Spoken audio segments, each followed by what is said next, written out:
안녕하세요. 눈으로 보고 귀로 듣는 큐티 하이델베르크 교리문답의 이진희 목사입니다.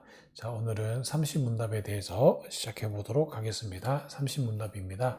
소위 성인들이나 자기 자신 또는 다른 곳에서 구원을 찾는 사람들도 진실로 유일한 구세주 예수님을 믿고 있는 것입니까? 예, 답변입니다. 아닙니다. 비록 그들이 예수님께 속한다고 주장할지라도 그 행위로 말미암아 유일한 구세주이신 예수님을 부인하는 것입니다.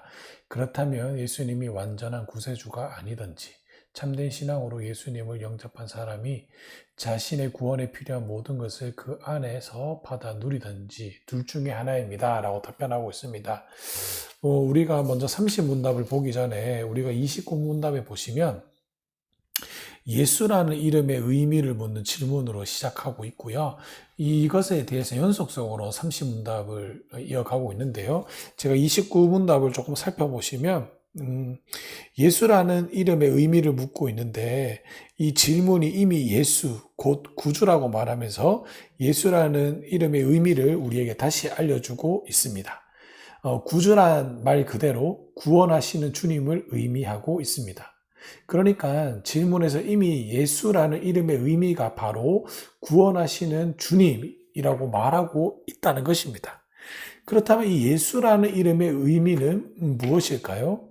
이 예수라는 이름은 구약에서 여호수아 혹은 예수아라고 불리는 말입니다. 신약의 예수는 구약의 히브리어 여호수아를 헬라어로 음력한 것이기 때문에 구약에 나오는 여호수아 혹은 예수아는 신약의 예수와 같은 말이라는 것입니다. 먼저 이 여호수아는 모세를 이은 이스라엘의 지도자로서 민수기 13장에 등장하게 되는데요. 자, 13장에 어떠한 내용이 있냐면, 자, 이런 말씀이 있습니다. 에브라임 지파에서는 눈의 아들 호세아가 라는 말이 있습니다. 자, 에브라임 지파에서는 눈의 아들 호세아가 선정되었다는 사실을 알 수 있는데요. 자, 이 내용이 뭐냐면 가나안으로 정탐꾼을 보낼 때 이 내용이 있다는 겁니다. 자, 이 말씀을 통해 우리는 여호수아의 원래 이름이 뭐였다는 것을 알 수 있을까요? 그렇죠. 호세아였다는 점을 알 수 있다는 겁니다. 자, 이 이름은 우리가 잘 알고 있는 선지자 호세아와도 같은 이름인데요. 이 호세아는 히브리어로 구원이라는 뜻입니다. 그렇다면 여호수아의 원래 이름이 무슨 의미? 구원을 의미한다는 것이겠죠. 자, 그런데 같은 장에서 이 16절을 보시면 이런 말씀이 있어요. 모세가 눈의 아들 호세아를 여호수아라 칭하였더라 라고 이렇게 기록되어져 있습니다. 우리는 이유를 잘 알 수 없지만 모세가 호세아를 계명해서 여호수아라고 불렀다는 것입니다.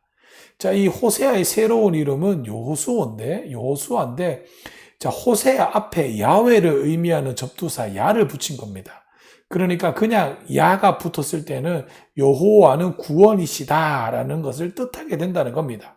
자, 그러면 이것을 토대로 여호수아라는 말의 의미가 뭐냐면 모세는 장차 이스라엘을 이끌 지도자의 이름을 하나님의 의도에 의해서 바꿈으로써 구원의 주체가 좀 더 분명하게 드러나도록 했다는 것입니다. 즉 여호와는 구원이시다라는 이름을 가진 여호수아는 이스라엘에게 안식을 가져다 주는 사람이었고 또 이 안식은 적어도 구약의 여호수아에게는 미완성적인 부분이었다는 것입니다. 자, 그런데 히브리서의 말씀의 뒷부분은 완전한 안식을 주시는 예수 그리스도를 말하기도 한다는 겁니다. 따라서 여호수아는 완전한 안식과 구원을 주시는 예수 그리스도의 뭐가 될까요? 모형이 된다는 것입니다. 자, 그러므로 우리는 구약의 지도자 여호수아를 통해 예수 그리스도의 이름이 구원을 주시는 분과 안식을 주시는 분이라는 사실을 우리가 예수의 이름을 통해서 알 수가 있게 된다는 것입니다. 자, 그러므로 예수의 이름은 이미 구약에 제시되어 있었죠. 자, 그렇다면 우리가 29문하고 30문답을 좀 하고 있는데 이어서 우리가 볼 것 중에 하나가 뭐냐면 자, 예수 그리스도를 믿고 우리가 뭘 받는다는 겁니까? 구원을 받는다는 것. 이건 진리죠.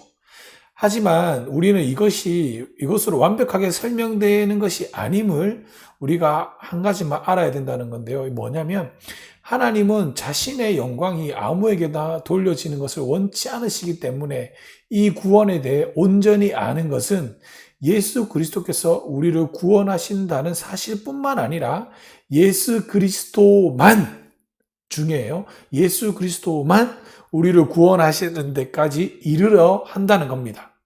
자, 그래서 우리가 여기서 착각하고 있는 게 뭐냐면, 그냥 예수 그리스도를 믿고 있기 때문에 그 사람이 참된 신자다라고 생각하는 오류에 범하게 된다는 겁니다.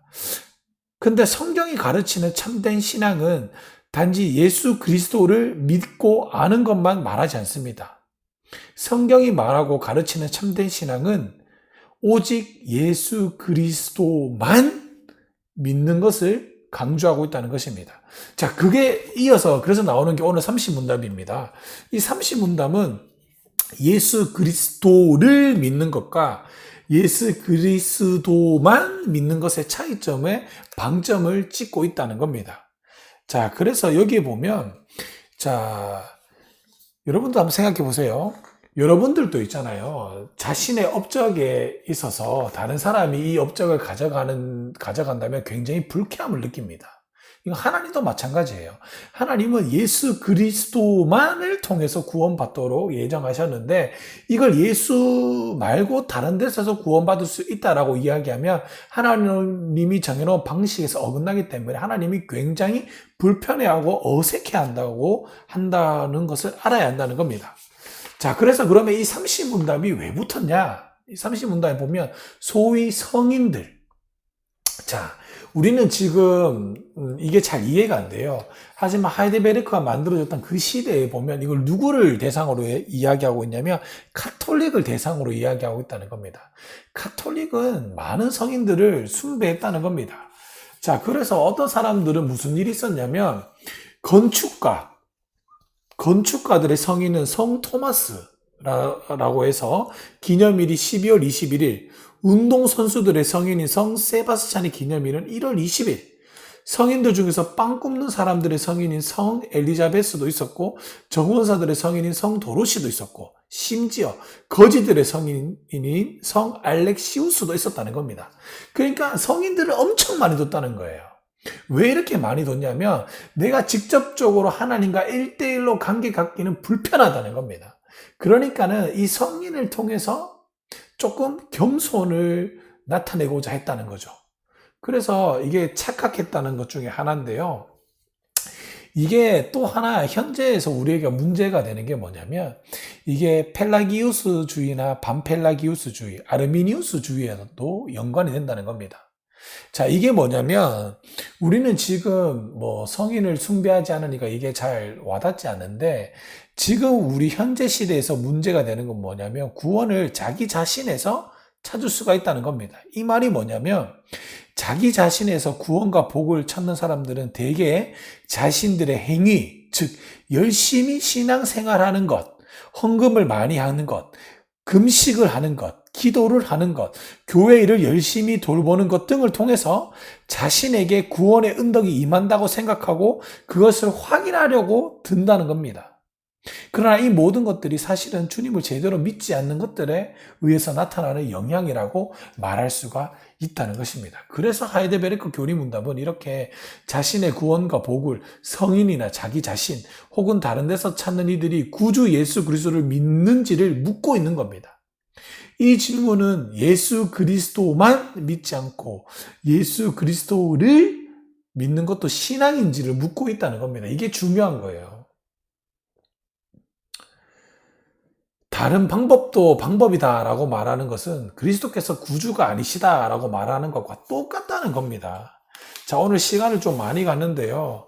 자, 우리 기독교가 이걸 통해서 제가 들려주고 싶은 이야기가 뭐냐면 기독교의 진리가 배타적이고 기독교만이 유독 배타적일 수밖에 없는 이유가 뭐냐면 이것이 진리이기 때문에 그렇습니다. 거짓 종교는 너도 옳고 나도 옳다 이렇게 말할 수가 있습니다. 하지만 기독교는 진리이고 이것만이 진실이기 때문에 협상이 안 되는 거예요. 그러니까 배타성을 띌 수밖에 없다는 겁니다. 자, 말씀을 맺습니다. 우리는 좁은 길을 걷고 있기 때문에 시류를 거르고 있기 때문에 외롭고 힘들다고 생각하십니까? 아닙니다. 주님께서는 진리가 좁은 길에만 있다고 말씀하신 것을 생각하신다면 우리는 외로운 것이 아니라 확고하다는 생각을 해야 한다는 겁니다. 좁은 길을 걷고 있다고 해서 좁은 길에서 불안감을 느끼는 사람은 그 좁은 길이 무엇을 의미하는지 정확히 모르는 사람이라는 것입니다. 진리의 길이 좁은 길이다 라고 주님께서 말씀하시는 것을 분명히 알고 있는 사람은 지금 자신이 걷고 있는 길이 좁다고 해서 불안을 느끼는 것이 아니라 더욱더 확고한 신념을 갖게 된다는 것입니다. 우리 주님께서 유일한 구주이심을 확고하게 믿고 그 방향을 나아가도록 기도하시길 바랍니다. 아마 시간이 지나면 지날수록 이 땅의 교회들은 더욱더 인본주의적이 되게 되고 타락과 욕심을 향해 나아갈 것입니다. 하지만 우리는 주님이 우리를 붙드실 것이기 때문에 흔들리지 않을 것입니다. 주님을 믿고 신뢰하는 이들에게 하나님이 약속하시는 복과 은총이 함께 하시기를 주님의 이름으로 축복하고 소망합니다. 아멘.